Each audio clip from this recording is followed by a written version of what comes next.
Que o Senhor fale conosco nessa manhã. Que sejamos marcados pela Tua presença. Que cada um de nós aqui, que precisa virar chaves, que precisa romper situações, que possamos entrar nessa manhã, nesse lugar, para que haja mudança e transformação nas nossas mentes, nos nossos corações. Em o nome de Jesus. Amém? Você que está acordado aí, fala amém. Ô, glória. O tema é filhos convictos.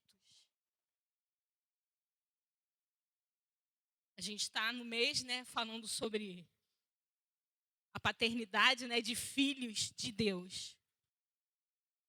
E um filho que é convicto sabe quem ele é.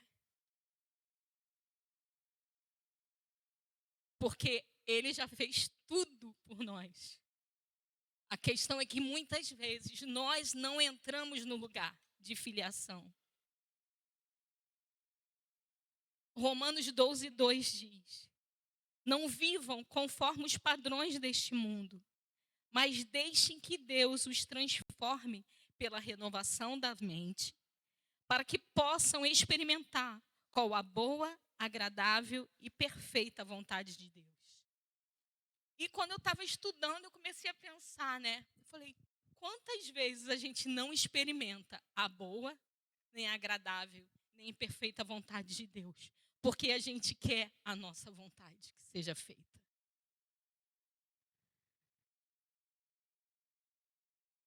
E quando a palavra de Deus, né, Salmo 37 diz, né, que ele deseja, ele realiza o desejo do nosso coração, ele realiza. Se o nosso coração estiver alinhado com a vontade plena dele para nós. Aí a gente se engana, pega um versículo solto e fala, Deus faz o desejo do meu coração. Mas o seu coração está alinhado com a vontade plena dele para a sua vida? E quando eu estava estudando, eu comecei a buscar, né, sobre o sangue, né, sobre DNA, né, porque paternidade, né, filiação fala de DNA. E 50%, né, do DNA de um filho tem 50% da mãe e 50% do pai, né, no sangue. E sangue demonstra no DNA que você é filho. Hoje o Rodrigo não está aqui, eu já tinha programado ia chamar o Júnior Rodrigo para mostrar, né, como o sangue e DNA. Alguém tem dúvida de que o Rodrigo é filho do Júnior e da Cíntia? Alguém aqui, em algum momento, já teve dúvida? Não estou falando você que não conhece seu pai, estou falando você que conheceu. Você teve dúvida se o seu pai ou a sua mãe eram seus pais? Teve, Rafa? Ah, igual o meu primo. O meu primo falava que o irmão dele tinha sido achado na lixeira e ele acreditava.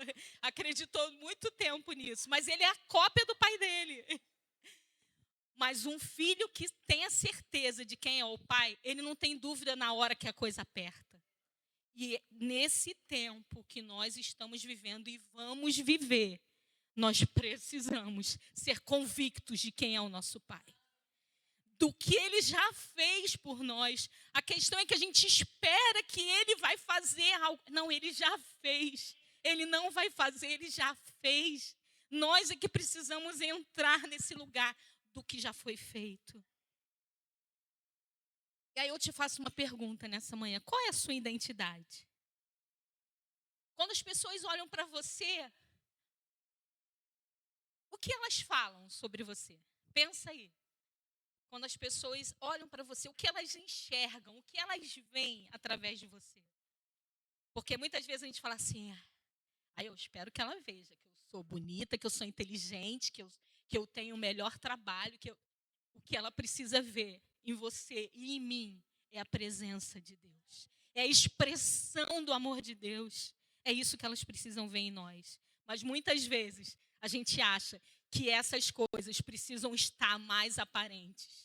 Mas não. O que precisa estar mais aparente em nós é a presença dele.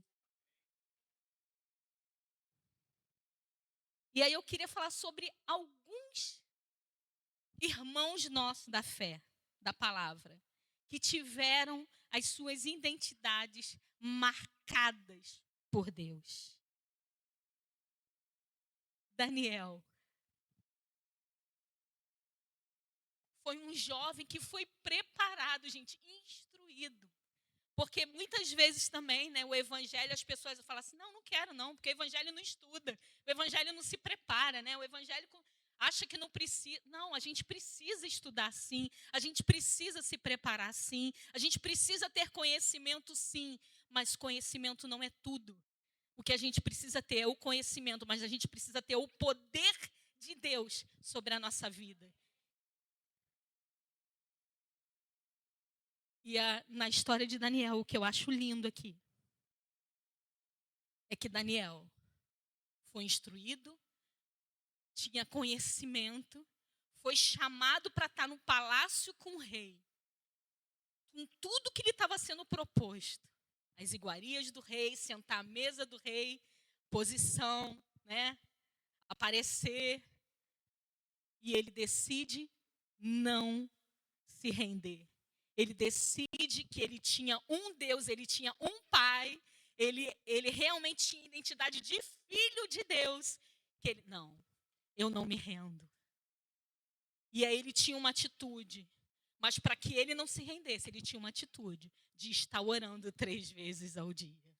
Porque muitas vezes a gente quer fazer oposição, né? Não vou me render. Mas se a gente não estiver preparado nele, a gente não consegue ficar sem se render. Nesse sistema, a gente não fica sem se render se a gente não estiver preparado nele. Ele negou os rótulos, que muitas vezes é o que o Satanás quer apresentar, né? Não tem nada demais. Você é a melhor. Qual o problema de as pessoas saberem isso? Mas você ser o melhor no seu trabalho, glória a Deus, se vai glorificar a Cristo, que todo mundo possa enxergar, que todo mundo possa ver. Mas se não glorifica a Cristo, não vai trazer mudança em ninguém. E o que eu e você precisamos fazer nesse tempo é que a nossa vida possa produzir uma mudança na vida das pessoas à nossa volta.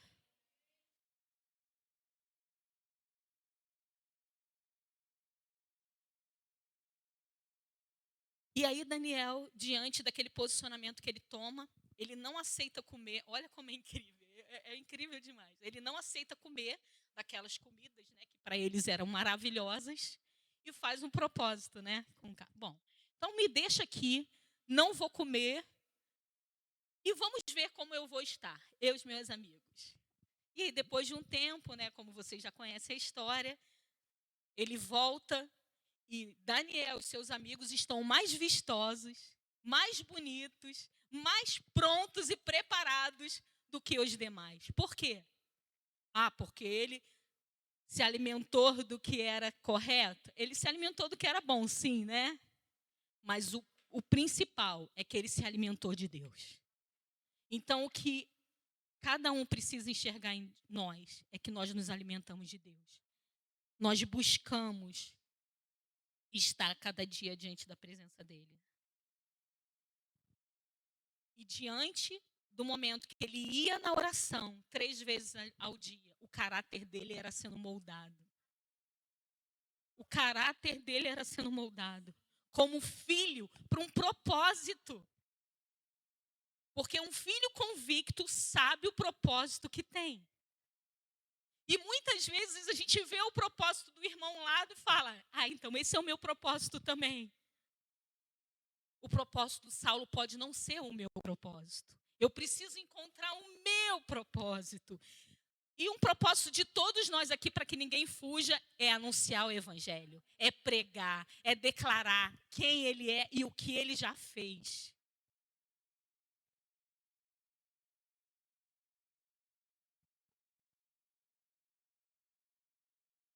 Deus transforma a identidade de uma pessoa. E ele eleva a condição de filho legítimo e herdeiro. Você entende isso? Quantas vezes Satanás quer colocar na sua mente, eu acho que a Rafa é filha, mas eu não sei se eu sou muito filha, não. Porque Deus está respondendo a oração da Rafa e não está respondendo a minha? Não é assim que Satanás faz muitas vezes? Você vê na vida do outro e não vê ainda acontecendo na sua. E aí você acha que Deus não está fazendo. Mas Deus está sempre trabalhando. Mas Ele não vai fazer só porque você e eu quero. Ele vai fazer por um propósito na sua vida e na minha vida. Só que eu preciso romper com a velha identidade. Qual identidade? A identidade que eu acho que as pessoas precisam olhar para mim e ver que eu sou. Eu posso, eu domino. O único que tem que ser dominado é Satanás. Quer dizer, já foi dominado e derrotado. Nós precisamos estar debaixo do controle do Espírito Santo. Um outro exemplo, Ruth. Uma mulher que era de um povo completamente, né? Em Ruth 1,16 diz, né? Ela largou o seu povo, porque entendeu que ela fazia parte agora de um povo diferente por causa da sua sogra. E às vezes a gente quer que a nossa identidade seja mudada assim. Ela entendeu e se posicionou. A nossa identidade de filhos convictos não muda assim. Ela muda num posicionamento. É hoje, amanhã e depois de amanhã e depois também. Para que isso seja consolidado em nós. E muitas vezes, eu escutei há pouco tempo no meu trabalho uma pessoa falar: esse negócio de crente não é para mim não. E talvez naquela época falavam também para eles. Crente não pode nada. Na verdade, é exatamente o contrário. Mateus 10:39 diz, porque aqui está falando só de vontade própria. E o evangelho de verdade é completamente contrário. Porque a gente não tem vontade. Porque quando a gente realmente se entrega ao Senhor, a gente para de ter a nossa vontade própria. Mateus 10:39 diz assim: quem acha a sua vida, a perde. E quem perde a sua vida por minha causa, esse a achará. Gente, será que a gente entende a profundidade desse versículo? É difícil, né? Quem acha a sua vida, a perde. E quem perde a sua vida por minha causa, esse a achará. Aí eu vou falar numa outra versão. Quem procura os seus próprios interesses, nunca terá a vida verdadeira. Quando eu li nessa versão, eu falei, uau, por isso que muitas vezes nós estamos insatisfeitos, porque nós não estamos vivendo a vida verdadeira. E aí a gente está insatisfeito, porque a gente não está vivendo a verdade. Mas quem esquece a si mesmo, porque é meu seguidor, terá a vida verdadeira.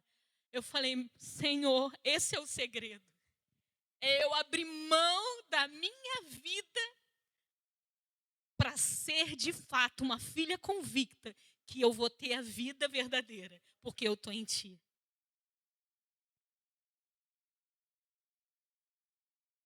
E aí eu estou lendo um livro, né, de todo o coração, porque é o tema do acampamento, a gente já está lendo o livro.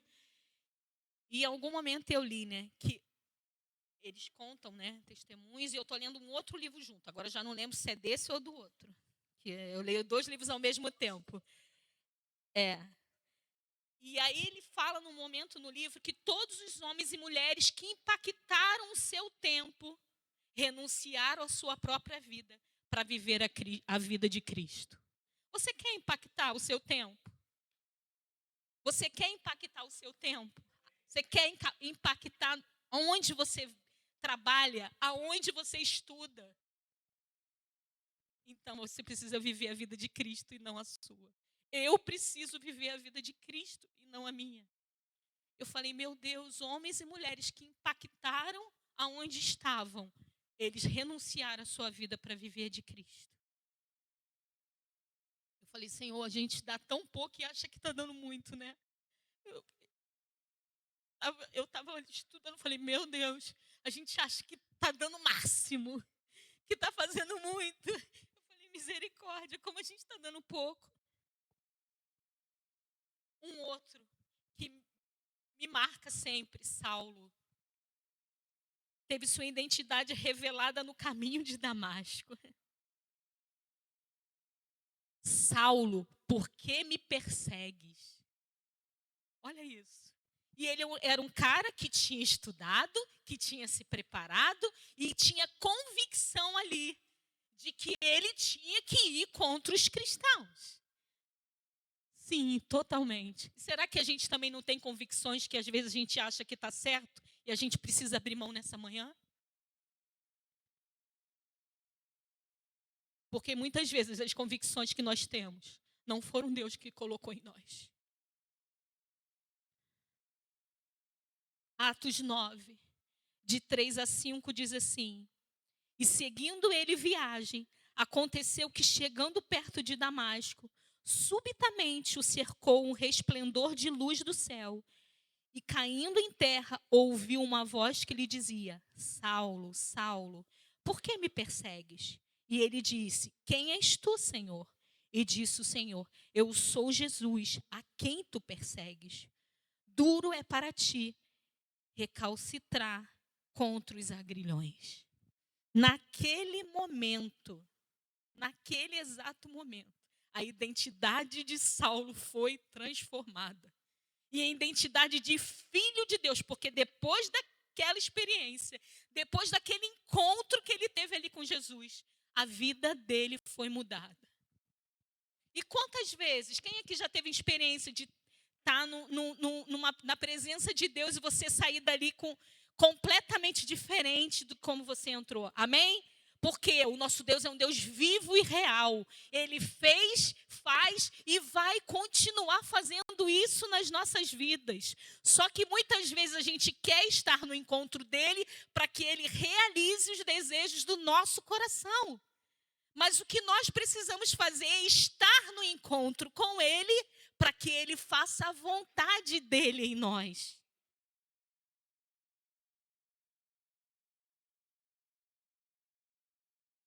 E para mim o que mais representa a identidade de filho foi Jesus Cristo.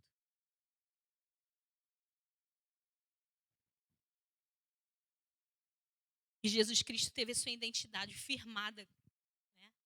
E eu vou te mostrar aqui em alguns textos. A identidade dele foi marcada no batismo.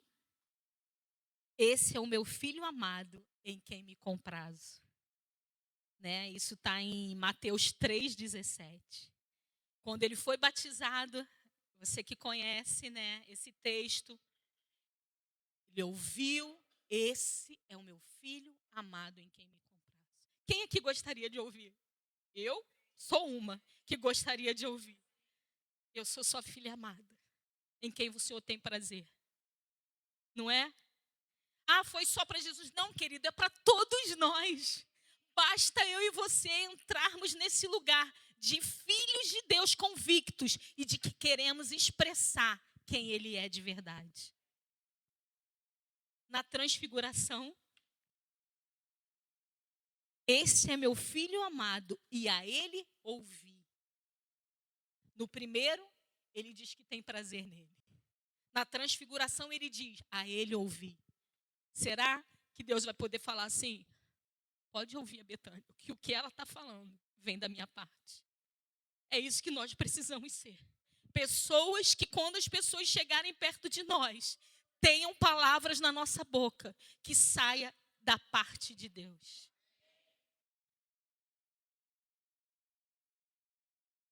Marcos 9,7 diz, né? A seguir veio uma nuvem que os envolveu, e dela uma voz dizia: Este é o meu filho amado, e a ele ouvi. Que foi na crucificação. E na crucificação, o centurião,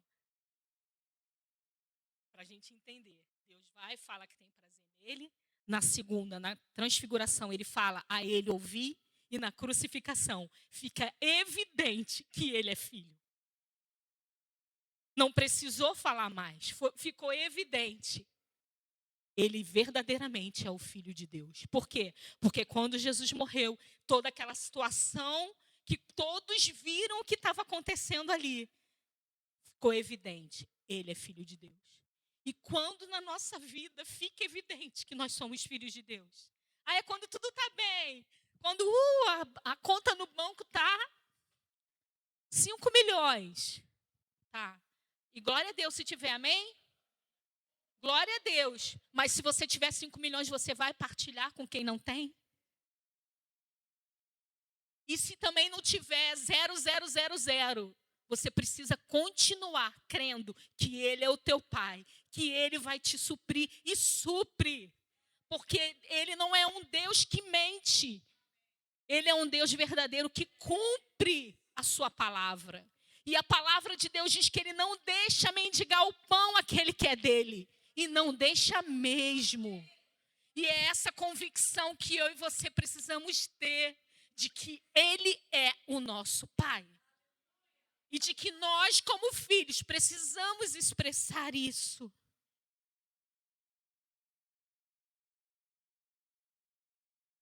O filho conhece o pai que tem. E o pai conhece o filho que tem.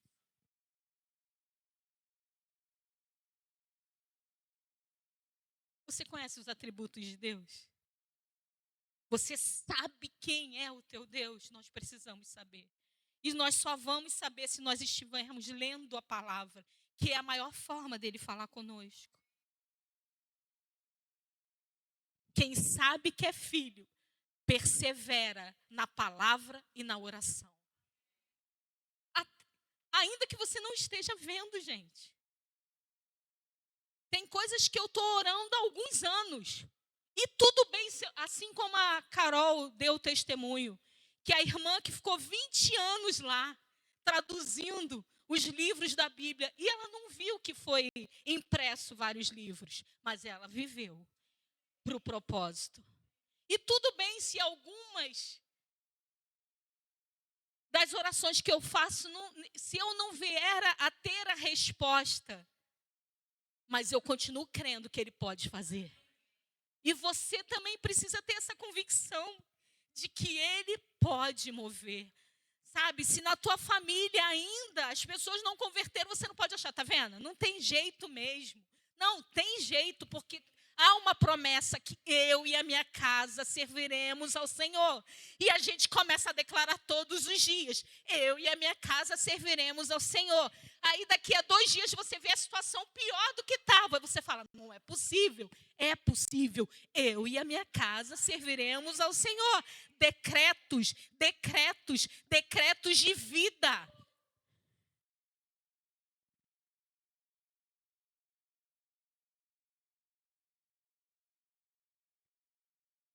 Um filho que tem sua identidade em Cristo não vive na base das regras, mas vive a palavra, expressa e expressa o Pai.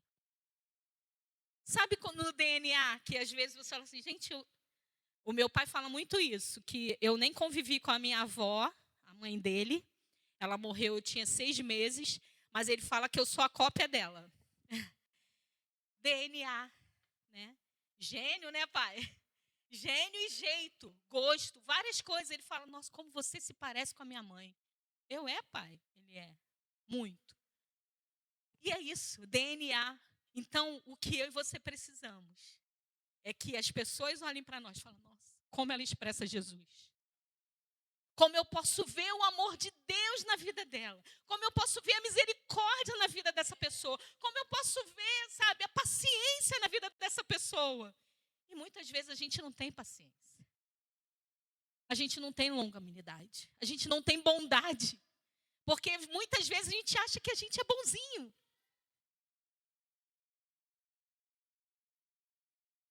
Eu nasci, né, num lar cristão e fui criada num lar cristão.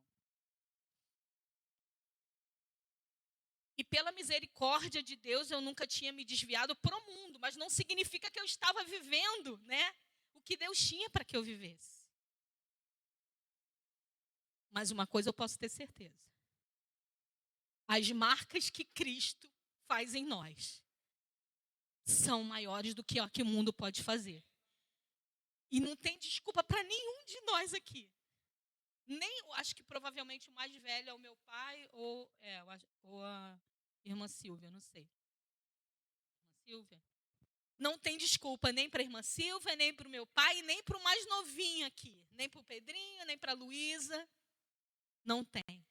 Se Jesus nos marca, as marcas de Cristo precisam ser maiores do que a marca do mundo.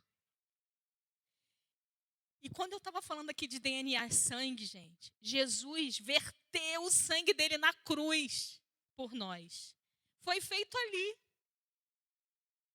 Sabe o que é a gente ser lavado pelo sangue todo dia? É isso que a gente precisa fazer.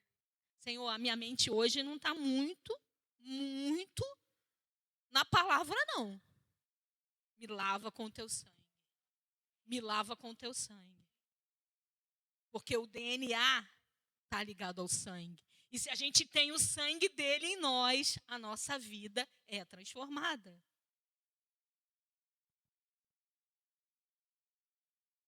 Todas as coisas são feitas de acordo com o plano e com a decisão de Deus, de acordo com a sua vontade.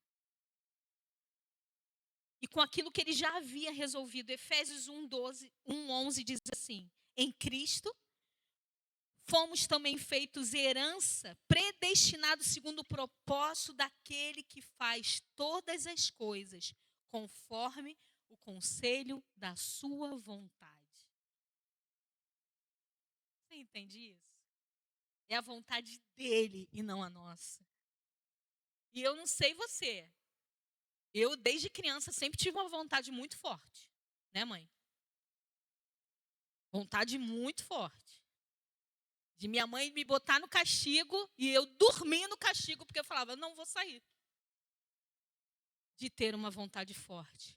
Mas se eu tenho uma vontade forte e eu não me submeto à vontade de Deus, eu vou ficar simplesmente ali como se eu estivesse no castigo eternamente.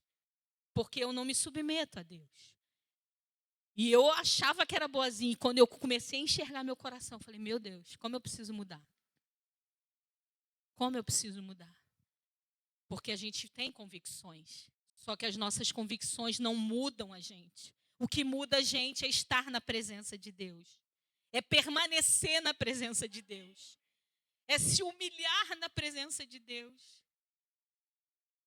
Efésios 2:10 diz assim: pois somos feitura dele, criados em Cristo Jesus para boas obras, as quais Deus de antemão preparou para que andássemos nelas. Boas obras.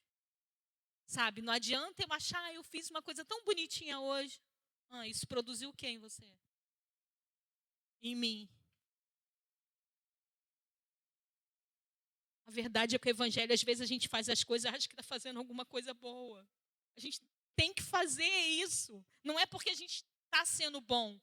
Deveria ser o natural fazermos isso, porque Ele é o Deus que é bom.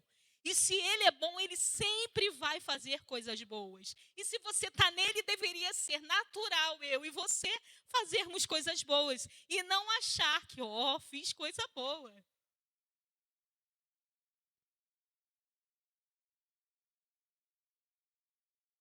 O Novo Testamento, gente, ele apresenta exaustivamente a identidade de uma nova vida em Cristo, não é? Tantos livros, tantos capítulos mostram isso para nós. Só que o que ele quer demonstrar aqui, a nossa nova identidade só tem validade pela obra do que ele já fez. Não pelo que a gente faz, senão a gente acha que é por mérito. Senão a gente acha que é porque eu fiz bem feito, então tá tudo bem. Não, é o que ele já fez por nós. É o que ele já conquistou na cruz do Calvário. Né? Tem uma canção antiga que fala, né? Tudo que Jesus conquistou na cruz é direito nosso, é nossa herança. Você entende que é direito e herança?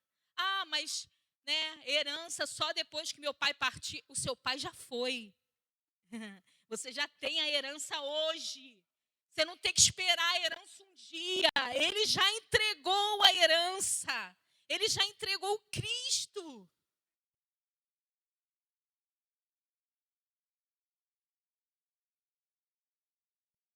E Ele nos chama para um relacionamento perto. E esse relacionamento é para que a gente possa se tornar, a cada dia, mais semelhantes a Jesus. Gente, é uma obra de vida inteira. A gente não pode achar que já foi feita na minha vida. Até que Jesus volte, a obra dele está sendo completada em nós. Está sendo concluída em nós. Até ser dia perfeito, não é o que a palavra diz? Ele vai fazendo essa obra em nós. Nós precisamos ser a Bíblia. Para as pessoas que não conseguem nem abrir a Bíblia para ler. Você entende da seriedade disso? Que eu e você precisamos ser a Bíblia. Que eu e você precisamos que a pessoa que fala assim, crente? Eu odeio crente. Crente? Crente só acusa. Crente só acha que é melhor, não é? Você já ouviu isso de alguém? Eu já.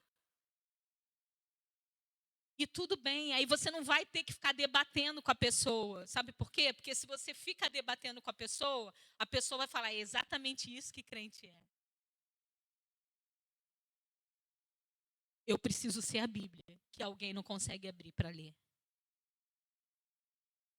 Mas eu preciso viver a Bíblia. E para eu viver a Bíblia, eu preciso ler a Bíblia. Eu preciso me conectar com a Bíblia. Eu falo sempre com as meninas. A gente se alimenta todo dia, não é? Você bebe água, come comida, não é? Geralmente, né? Café, almoço, janta. Tem gente que faz lanche, almoço, janta, tal. Você se alimenta porque precisa. A gente tem um médico aqui, né? A gente precisa de alimento para sobreviver, né? E por que a gente acha que a gente não precisa desse alimento para sobreviver?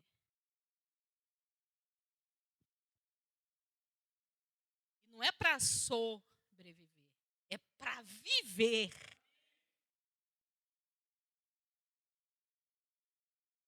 E Deus está buscando aqueles que não querem mais ou menos.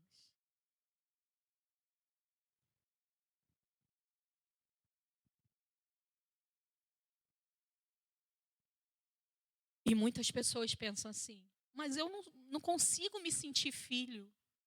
Eu não consigo entrar nesse lugar.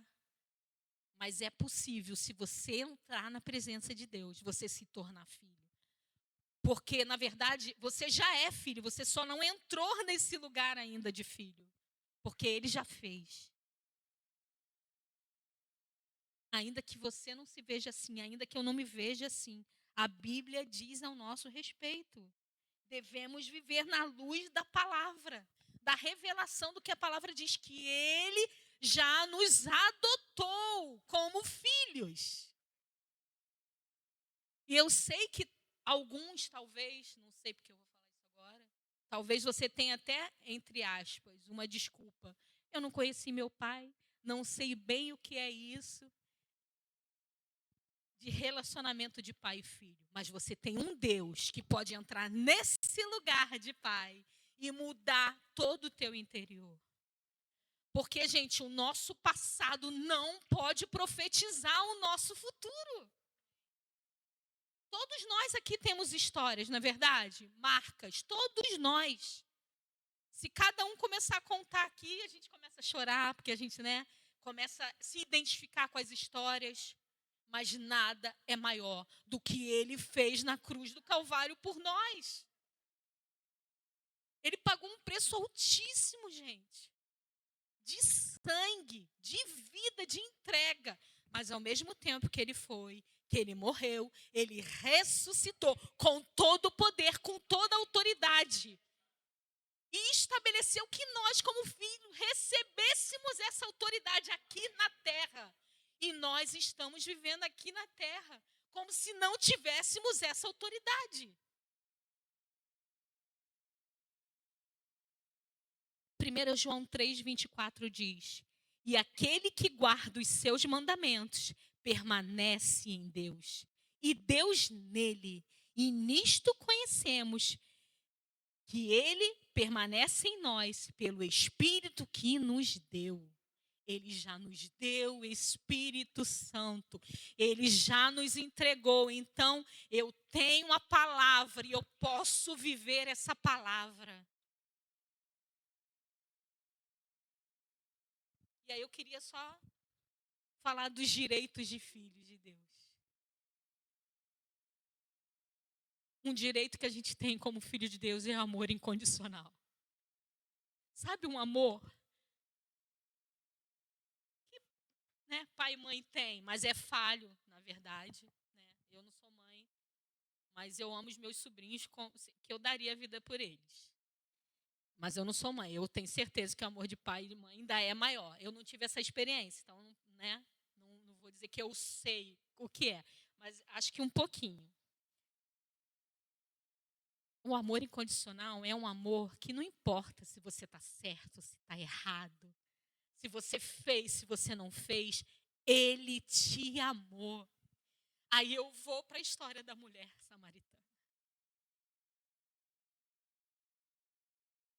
Que com toda a história dela, que com todo o passado dela, com todo o currículo dela, que ele conhecia, ele olhou para ela e falou: você pode mudar. Até isso aí não é teu, não é? Mas eu tenho algo diferente para você. E é isso que Deus quer fazer em nós. A sua história, o seu passado, o seu currículo, sabe? As derrotas muitas vezes que você teve na vida querem fazer com que você enxergue que é isso e tudo bem. Não! Nós temos uns conformismos que gente, desculpa, deve ter sido Satanás que fez com que a gente se conformasse dessa forma.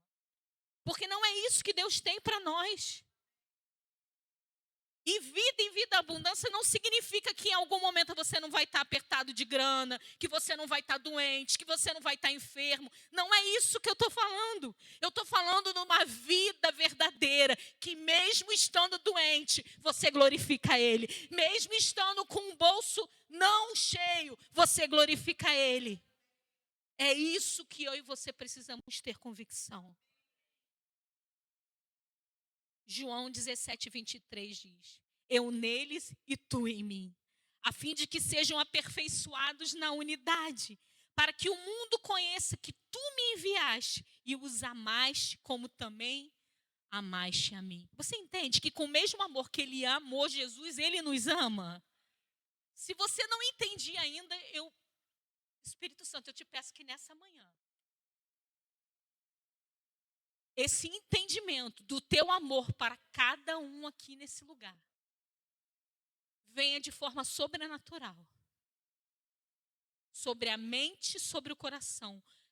Uma revelação do amor do Pai sobre nós.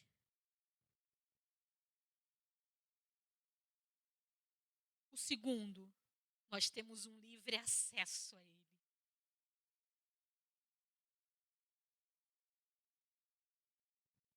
Você pode chamar Ele de Abba, paizinho. Sabe, você ir para a presença dEle, talvez você não vá falar nada. Você só vai ficar ali. Muitas vezes a gente não tem o que falar, a gente só fica na presença. E o Espírito Santo começa a te envolver, começa a te envolver, começa a te envolver. E você começa a entender o quanto Ele te ama. E o terceiro, nós temos herança. Você tem o amor incondicional, você tem o acesso a Ele e você tem a herança. O acesso a Ele está em Romanos 8,15. Porque vocês não receberam um espírito de escravidão para viverem outra vez atemorizados, mas receberam o espírito de adoção, por meio do qual clamamos: Abba, Pai, Paizinho. Você entende? Que o teu pai terreno, ainda que ele tenha sido um bom pai, não se compara ao teu pai eterno. E ainda que você tenha tido um pai muito ruim aqui na terra, você tem um pai que é excelente, que pode entrar na tua história e mudar todo o teu interior.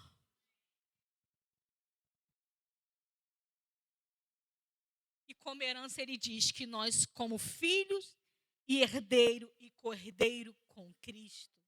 Se Cristo já herdou tudo, eu e você, como co-herdeiros, também já herdamos tudo. Romanos 8,17. E se somos filhos, somos também herdeiros. Herdeiros de Deus e co-herdeiros com Cristo. E se com Ele sofremos, para que também com Ele sejamos glorificados. Sabe o dia que você fala assim, nossa, como ser crente sofre às vezes? Não é assim que você se sente às vezes? Mas ele fala que a gente sofre em alguns momentos, mas também a gente é glorificado nele. E não é, sabe, muitas vezes a gente se engana, achando que a glorificação é aqui para esse tempo, e você, que bonitinho, olha como... Não é isso. É ser glorificado nele, é saber que na sua pátria eterna você tem galardão, sim.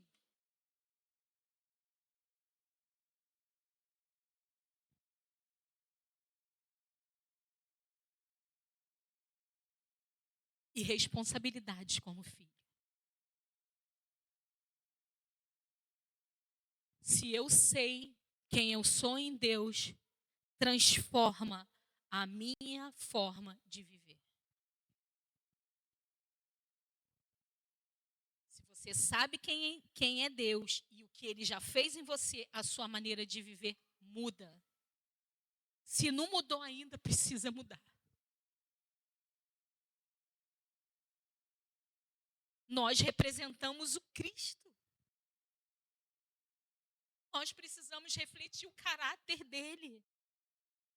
Romanos 8, do 14 ao 17, diz assim: pois todos os que são guiados pelo Espírito de Deus são filhos de Deus. Porque vocês não receberam um espírito de escravidão para viverem outra vez atemorizados, mas receberam o espírito de adoção, por meio do qual clamamos, Abba, Pai. O próprio Espírito confirma ao nosso espírito que somos filhos de Deus.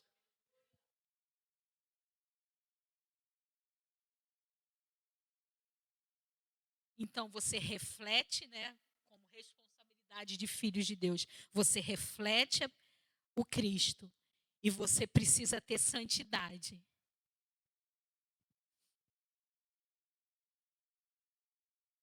1 João 3, de 1 a 3 diz: vejam que com que grande amor o Pai nos tem concedido, a ponto de sermos chamados filhos de Deus. E de fato, somos filhos de Deus. Por razão, o mundo não nos conhece, porque não o conheceu. Amados, agora somos filhos de Deus, mas ainda não se manifestou o que havemos de ser. Sabemos que quando ele se manifestar, seremos semelhantes a ele, porque havemos de vê-lo como ele é. Ele já se manifestou. Gente, o ar me deixou com alergia.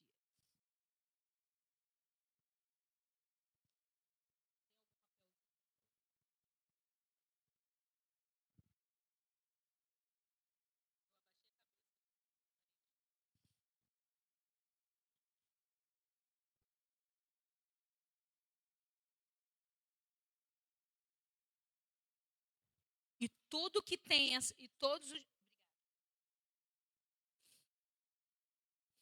todos que têm essa esperança, nele purifica a si mesmo, assim como ele é puro. Você quer ter uma mentalidade pura? Mergulha nele. Você quer olhar para o seu irmão e entender quem ele é? Tem a mentalidade de Cristo. E filiação, para terminar. Filiação não é título, é vida e precisa ser vivida. Filiação, como filhos de Deus, não é um título. Eu sou filho de Deus. É vida e precisa ser vivida. Eu e você vamos manifestar o Cristo quando vivermos de forma convictas de que somos dele e vivemos por ele. E nessa manhã você tem a oportunidade de ter um encontro com teu pai e de ser marcado com a identidade de filho. E eu espero que o Espírito Santo de Deus possa estar trabalhando em cada um de nós, em nós, a começar por mim. Espírito Santo. Espírito Santo de Deus. O Senhor tem todo o controle das nossas vidas. E nós te pedimos que nessa manhã, aquilo que tem roubado o que o Senhor tem para fazer nas nossas vidas, aquilo que tem desfocado a nossa mente de entender que somos filhos e filhos que têm direito à promessa, à herança, de ter um posicionamento, de tomar posse daquilo que já foi conquistado na cruz do Calvário. Nós te pedimos que o teu Espírito Santo fale.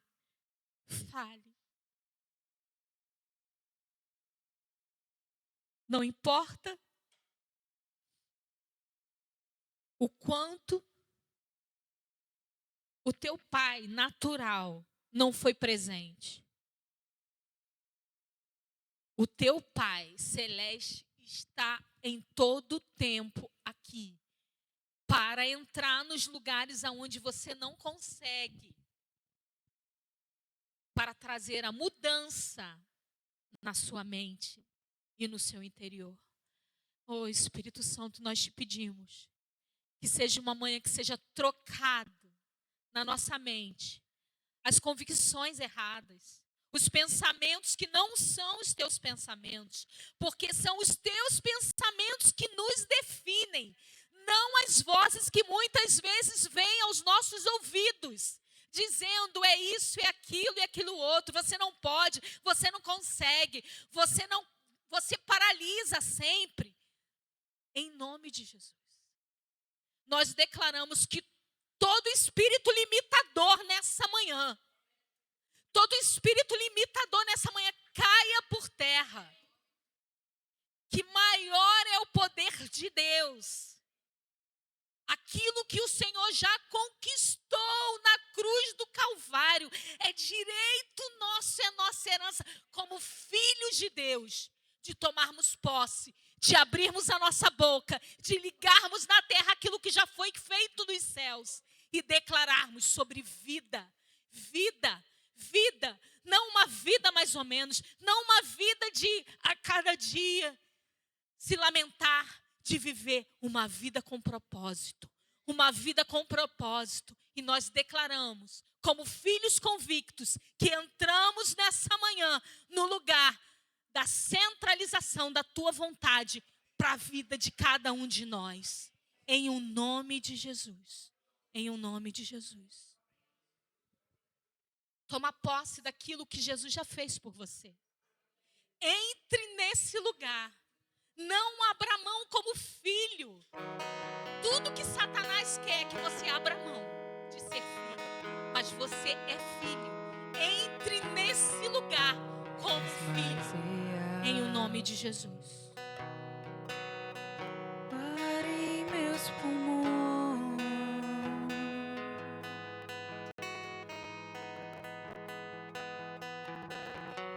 Teus pensamentos.